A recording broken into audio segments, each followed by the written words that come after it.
Okay, here we are. One loop of the run course. Let's dive into this. Overall, fairly flat and friendly course. It does have this bump out over here, and as we'll get into it here, it's on the other side of the lake. You can see it right there. This is a really challenging climb here. It's a great opportunity to kind of stretch your legs up and then let them out a little bit. Definitely doesn't feel so good on that second lap around on that side.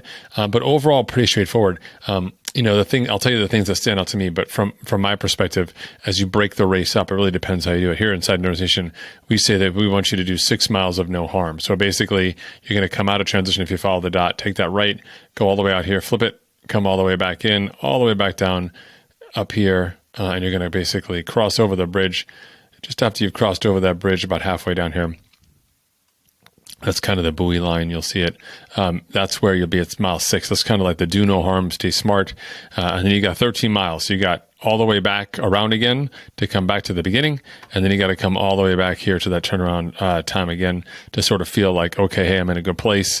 And then I'm going to, that puts you about mile 18, and then from there, it's real work and gets you in. Okay, let's dive into the specifics for you so you kind of get a sense. You're going to start in and out here of Rio Salado Park, just so you have a note of that. So you're going to come out of the park here, and you're basically going to start heading right away. It's very flat, very easy to get started, lots of energy, etc. It's great. But they have you running on this windy path here along, and super interesting. Let's see if I can get you down there on the satellite here. They do have you running on this windy path here, which is just really annoying and frustrating. And eventually, as you get out here, you'll just kind of get on the flat section next to it.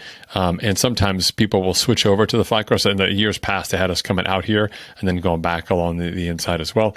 This is just literally just up and down for no reason. It gets a little frustrating for sure, which is all good. Okay. And then you come in here, you got a little kicker right here. It's a little kicker to kind of come up, reset, and then run out here. So this is that split section I was talking about. You're going to run flat all the way out here, flip it, aid station at the turnaround, and come all the way back on the inside. So a little bit split there, a little bit of separation. Run back through the crowds, etc., right through that area, and then you're going to run out along the lake here, and you flip over. You don't come down here this way until you're headed towards the end of that first loop, and then the finish line as well. And you'll come running in here, and either you're going to kind of run back out the other side, or you're going to go turn and then run into the finishing chute here along the top of the park. Okay. So how do you approach this course? What do you do? I already talked to you about sort of our general pacing methodology. What I recommend doing on this course, because it is a little challenging, is you've got 1, 2 out and backs here. And you've got 3 sections. This one is 1. This is 2 here, and this is 3 where you're a little separated. So you have some time together, and then you're going to have some time apart, right? All the time apart comes on the second, right, or on the rebound, right? So your time apart comes on the second way back here.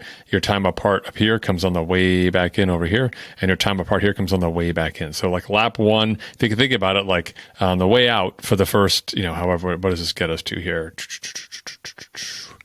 Like 8 miles, right? You're kind of feeling like mostly together. But then there's a lot of upway. The second half of that run ends up having a lot of apart time from other runners. So it gets a little quieter and a little more challenging, I think, just from that mental standpoint. And one of the things you have to remember is that these out and back areas can get really busy for people and for aid stations too. So the out and back aid stations can be an issue because there's just a lot of people hanging. So really tempting to sort of, slow yourself down. What I would recommend doing is thinking about, we said, playing defense on that first lap, really. And really, you're going to not really know how you feel until you hit this section here where you're going to run out and do this climb. We want to stay really in control here. We want you to work because it's important to kind of elevate the work level a little bit so you can settle back down again. So you have a differential between just what I'm doing consistently is hard versus like, hey, actually running this hill is hard. But be really smart about it. You got a downhill here. You got an aid station in the underpass. You can always refuel, cool down, get some calories, etc., and then continue on that second loop. It really does break things up. I know how challenging it can be, but it is good, and then you get a lot of mojo here. So I will say, not a lot of mojo out here on this course. This whole section deserted, this whole section deserted, this whole section out here deserted, over here pretty much deserted. There's energy around this section at the underpass and energy right here at the top of this sort of around aid station.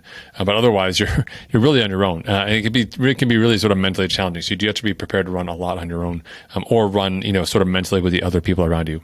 Now, on the second lap, as you go through this, you really have to start thinking about where you're going to apply pressure and how you're going to motivate yourself. And that's where it really comes important. Like, it's important to break things down for yourself.